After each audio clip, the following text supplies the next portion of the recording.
đám buông mê buông được đám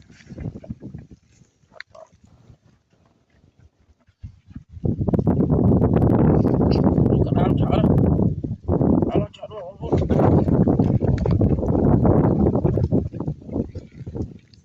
đã luôn tập ram luôn về đám mê đám nó từ đấy nhá từ đám đặt luôn đám chó này đám mà đi tôi lên với mà tôi lên vô đặt thôm ấy đám chó bên chân đôi ở đám gì vậy ơi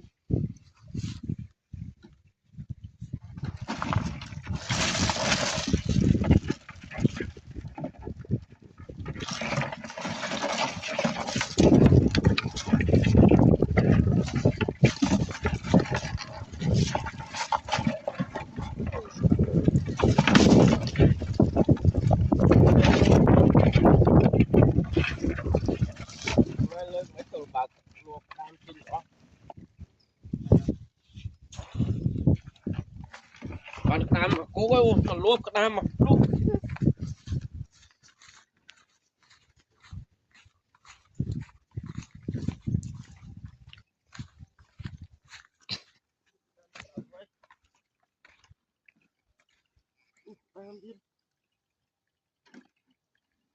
đám tôi quay của lại luôn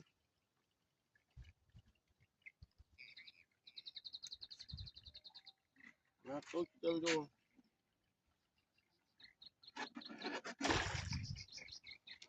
cua tìm ngay oi mình cua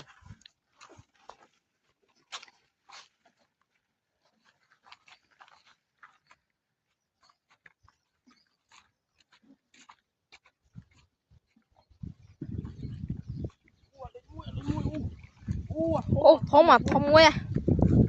thông thông tiết đam nhưng đâu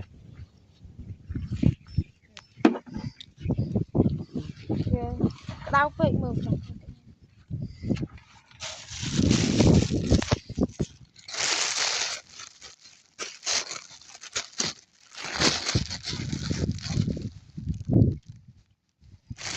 đam cho đó nè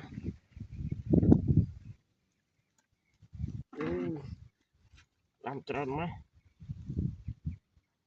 chọp nghiêng rồi bây giờ đi vụ việc chính post tìm người ó phải xị ó lại